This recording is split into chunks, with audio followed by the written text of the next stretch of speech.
Welcome to double seven media. నేను మీ ఆదినారాయణ. రాష్ట్రానికి పెట్టుబడులు తీసుకొని రావడానికి రాష్ట్ర ముఖ్యమంత్రి చంద్రబాబు గారు, ఐటీ శాఖ మంత్రి లోకేష్ బాబు గారు దావోస్ వెళ్ళడం జరిగింది. అయితే అక్కడి నుంచి ఏ పెట్టుబడులు రాష్ట్రానికి తీసుకురాలేదని సాక్షి ప్రత్యేక కథనం రాసింది.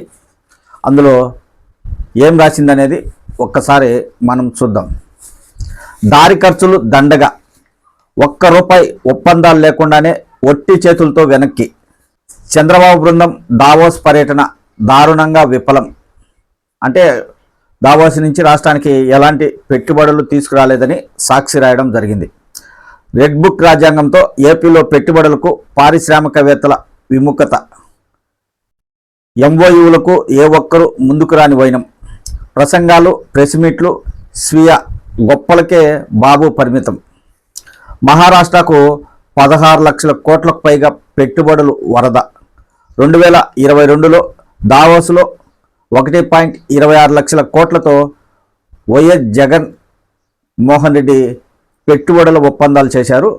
ఇప్పుడు 2025 సంవత్సరంలో చంద్రబాబు గారు, లోకేష్ బాబు గారు దావోస్ వెళ్ళినా ఎలాంటి పెట్టుబడులు రాష్ట్రానికి తీసుకురాలేదని దారి ఖర్చులు దండగా అన్న రీతిలో సాక్షి కథనం రాయడం జరిగింది.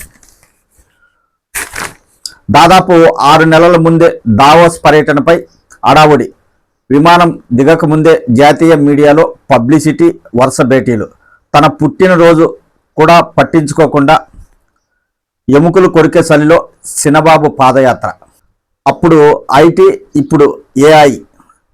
బిల్గేట్స్తో బాబు ఫోటోలంటూ ప్రచారం చేశారు.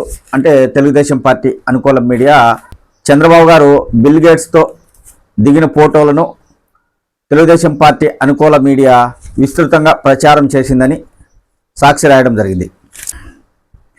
ఇవన్నీ చూస్తే సీఎం చంద్రబాబు బృందం విదేశాల నుంచి లక్షల కోట్ల పెట్టుబడులను రప్పించారనుకుంటారు. కనీసం కీలక ఒప్పందాలైనా కుదిరాయనుకుంటారు. కానీ దావోస్ పర్యటనకు 80 కోట్లకు పైగా ప్రజాధనాన్ని వెచ్చించిన సీఎం చంద్రబాబు ₹1 ఒప్పందాలు కూడా తీసుకురాకుండా ఒట్టి చేతులతో వెనుదిరిగారు. పారిశ్రామికవేత్తలను మెప్పించలేకపోయారని సాక్షి రాయడం జరిగింది. కూటమి పాలనలో ఏపీ అమలవుతున్న రెడ్ బుక్ రాజ్యాంగాన్ని గమనించిన పారిశ్రామికవేత్తలు ఏ ఒక్కరూ ఎంఓయూలకు ముందుకు రాలేదు. ఏపీలో పెట్టుబడులు పెట్టేందుకు మొహం చాటేశారు.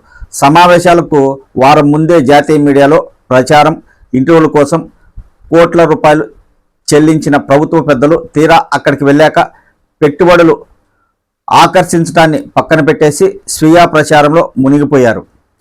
ఐటీకి ఆద్యుడినని తానేనని సత్యనాదెళ్ల మైక్రోసాఫ్ట్ సీఈఓ అయ్యారంటే తన ఘనతేనని చెప్పుకునే చంద్రబాబు గారు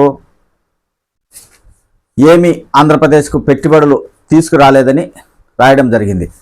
2024 సంవత్సరంలో కూటమి ప్రభుత్వం అధికారంలోకి వచ్చింది. ఎంతో అనుభవం ఉన్న చంద్రబాబు గారు ముఖ్యమంత్రి అయ్యారు.